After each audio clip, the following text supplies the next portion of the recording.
The Great War, which began on July 28, 1914, lasted till November the 11th, 1918. It produced a vast number of casualties and deaths, and similarly vast number of missing soldiers. South Africa entered World War I on September 8, 1914, on the side of the Allied British forces.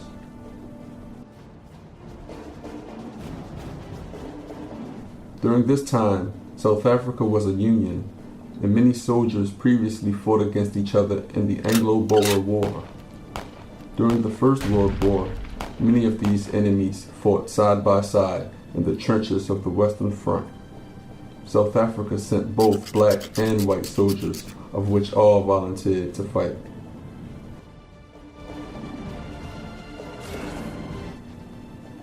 Just 12 years before the Great War, the armies of Britain and the Afrikaner-speaking settlers of the Boer republics have been battling over inheritances of gold mines in the Anglo-Boer War from 1899 to 1902.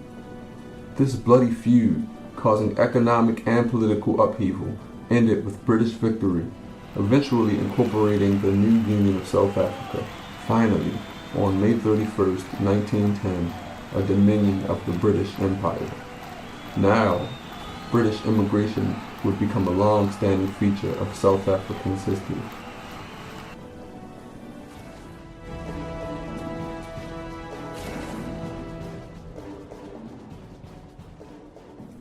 There were two men who were instrumental in South African military contribution to the war effort: General Louis Botha and Jan Christian Smuts.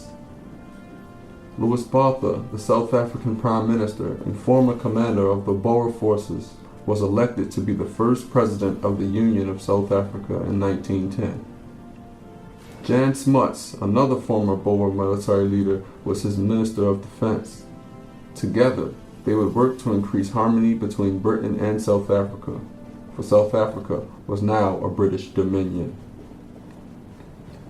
After passing of the South African Defence Act in June 1912, the expansion of Britain's army was taken a step further. Many Union defence forces were organized and given military and police duties, such as South African Mounted Rifles, Active Citizen Force, the Coast Garrison Force, Rifle Associations, and Royal Naval Volunteer Reserve. When the war broke out in 1914, General Louis Botha took the Union of South Africa into the war against Germany in support of Great Britain. Many Afrikaners opposed General Botha's orders to go to war with Germany due to the pre-existing economic, political, and social woes involving apartheid and the recent Boer War casualties of 22,000 Boer women, children, and elderly, slain along with their livestock, homesteads, and livelihoods. In spite of Botha's orders to secure Southwest Africa from the Germans, those who supported a Boer republic waited for a chance to rise up against the Union of South Africa.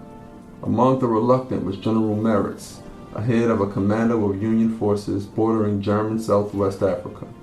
Maritz eventually allied with the Germans and issued a proclamation on behalf of the provisional government, stating, "The former South African Republic and Orange Free States, as well as the Cape Province and Natal, are proclaimed free from British control and independent, and every white inhabitant of the mentioned areas of whatever nationality are hereby called upon to take their weapons in their hands and realize the long-cherished ideal of a free and independent South Africa."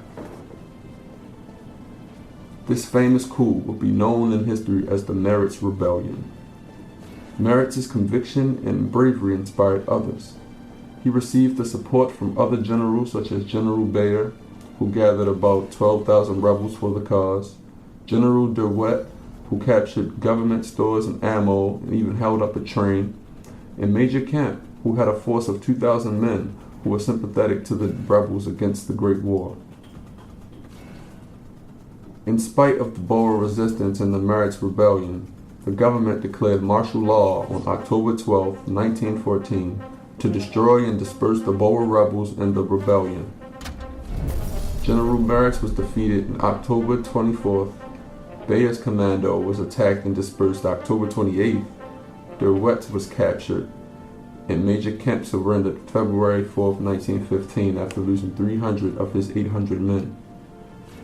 Other rebel leaders got off with imprisonment of 6 to 7 years, which was a light punishment for disrespecting the government general's orders. After the Merritt Rebellion was suppressed, the South African Army, with a force of 67,000 men, proceeded into German-occupied Southwest Africa, expelled German forces, and gained control of the former German colony. With 241 South African soldiers killed and 263 wounded, General Botha conquered it by July 19th for the British Empire. While Botha was busy conquering Southwest Africa, now called Namibia, a military expedition under General Smuts' command in 1915 was dispatched to East Africa, which is now Tanzania. Along with 43,477 men, soldiers were engaged in battles around Mount Kilimanjaro, forced to march 800 kilometers to Central Highway, the longest forced march of the First World War. Finally, South African soldiers drove the Germans across the Rufiji River. Great opposition did come from a tough adversary, German General Paul von Lettow-Vorbeck, who continued to fight until the end of the war, until he accepted a ceasefire. While South African forces in East Africa suffered from casualty, they were also ravaged by disease. 75% were evacuated, suffered from malaria, dysentery, and tick fever. Other South African infantry brigades were shipped to France, Transvaal, and Rhodesia, Cape Province, Egypt, and the Middle East. The 1st South African Brigade troops were shipped to France to fight on the Western Front. The most costly battle that the South African forces on the Western Front fought in was the Battle of Delville Wood under Major General H.T. Lucan in July 15, 1916. Soldiers were ordered to clear the wood at Delville, northeast of the village of Longueuil, France, of enemy soldiers, thereby covering the flanks of the British Brigade. They were given orders to hold the forest at all costs. Despite fierce counterattacks and artillery bombardment from German divisions, the South African Brigade refused to surrender. The brigade was relieved on July 20th after 6 days and 5 nights of ferocious fighting.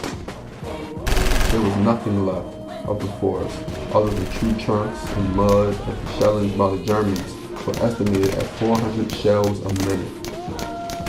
Over 750 soldiers remained of the brigade's 3,433 soldiers. The rest had either been killed or wounded. The Battle of Delville Wood went down in the history of World War I as an example of a supreme sacrifice and heroism. The soldiers who fought there referred to it as Devil's Wood as opposed to Delville Wood. A memorial site was erected in remembrance of those who died in the battle and was unveiled by the widow of General Louis Botha on October 10, 1926. More than 146,000 whites, 83,000 blacks, 2,500 people of color and Asian descent served in South African military units during the war, including over 43,000 in German Southwest Africa and 30,000 on Western Front. An estimated 3,000 South Africans also joined the Royal Flying Corps, the air arm of the British Army during World War I. When South Africa entered the First World War, internal politics dictated that only white men would be armed. The Africans and coloreds would be recruited in the thousands, but only as transportation workers. However, the large Cape Colored community wished to send men to fight, and after the conclusion of a successful campaign in German Southwest Africa, the South African government offered to raise an infantry battalion of colored men for overseas services. The British government accepted the offer and agreed to class the men as imperial troops, which meant that Britain would pay the cost. These men became known as the Cape Corps. The Corps was made up of colored members of the country's defense force, and at its peak strength, it had around 23,000 members. The 1st Battalion fought under British command in East Africa, then in Palestine. On September 1918, the 2nd Battalion served in German East Africa as well. Cape Corps enhanced its growing reputation as one of the toughest and hardest marching British units in the theater. One account of the Corps' diligence and effectiveness in the war effort was when Cape Corps soldier Private D. Demos dug out mines that could have potentially killed General Lewis and Smuts during visits they made to each other in East Africa. Cape Corps were also the ones that would guard bases, patrol roads, build bridges, provide individual officers and posts for transportation and hospital duties, and many other duties behind the advancing British armies. They also served as reinforcements in the wars between the Turks and Germans. During their service in German East Africa, the 1st Cape Corps lost 5 officers and 31 men killed in action or died of wounds. 1 officer and 126 men died of disease or through accidents. 12 officers and 94 men were wounded in action. The dead are buried in Commonwealth War Graves Commission cemeteries. There is no question that South Africa greatly assisted the Allies, and Great Britain in particular, in capturing the 2 German colonies of German West Africa and German East Africa, as well as in battles in Western Europe and the Middle East. The British Army secured land and even had support from South Africa's ports and harbors, such as at Cape Town, Durban, and Simonstown, serving as important rest stops, refueling stations, and served as strategic assets to the British Royal Navy during the war, which helped to keep the vital sea lanes to the British Raj. Britain's armies have stretched far and wide as the imperialism and war has affected so much of the world. World War I remains and always will be one of the deadliest conflicts in history, paving the way for the major political changes, including revolutions in many of the nations involved with Britain.